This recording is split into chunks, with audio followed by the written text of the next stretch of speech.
আপনার হাতে কি কোনো বিরল রাজযোগ আছে? অর্থাৎ আপনি কম পরিশ্রমের দ্বারা জীবনে কোনদিন কোটিপতি হতে পারবেন এবং কখন হতে পারবেন, কোন বয়সে হতে পারবেন? এইসব বিষয়গুলি জানতে আজকের পর্বটি দেখুন বিরল রাজ্য। অর্থাৎ আপনার হাতে কি বিষয় লুকিয়ে থাকলে আপনি জানতে পারবেন যে আপনার রাজযোগ আসবে বা আসতে চলেছে। এই ব্যাপারগুলি জানতে আমার চ্যানেলটিকে অবশ্যই সাবস্ক্রাইব করুন এবং স্কিপ না করে পুরো ভিডিওটা দেখুন। আর নিচের দেওয়া আমার যে কনট্যাক্ট নম্বর আছে, কোনো সমস্যা হলে সেই কনট্যাক্ট নম্বরে আপনারা যোগাযোগ করতে পারেন। নমস্কার, আমি অ্যাস্ট্রোলজার আচার্য দেব শাস্ত্রী। আপনারা দেখছেন আমার ইউটিউব চ্যানেল অ্যাস্ট্রো বাংলা। আজকের আমাদের বিষয়বস্তু হচ্ছে বিরল রাজ্য। এই বিরল রাজ্য কি? এটা জানার জন্য আমাদের এটা খুব অল্প পরিসরের ব্যক্তিদেরই হয়ে থাকে। বিরল রাজ্য।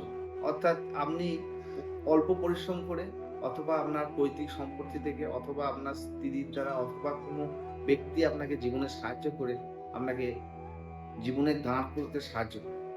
তাই আপনার হাতে কোন রেখা থাকলে বা আপনার জন্মচার্টে কি থাকলে পরে আপনি এটা হন।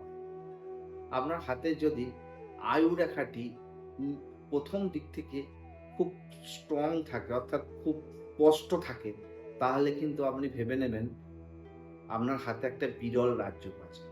প্লাস আপনার তার সঙ্গে যদি আয়ুরেখায় একটা ত্রিভুজ চিহ্ন গঠন করে, অর্থাৎ আয়ুরেখাকে সঙ্গে নিয়ে ছোট ছোট ত্রিভুজ চিহ্ন গঠন করেছে, তাহলে জানবেন যে আপনার হাতে বিরল রাজযোগ আছে।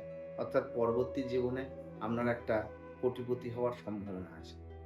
দ্বিতীয়ত হচ্ছে যে রাহুর স্থান, অর্থাৎ রাহুর স্থানে যদি আপনার একটা বক্স আকার ধারণ করে, তাহলে কিন্তু আপনার হাতে একটা বিরল রাজযোগ সৃষ্টি হয়।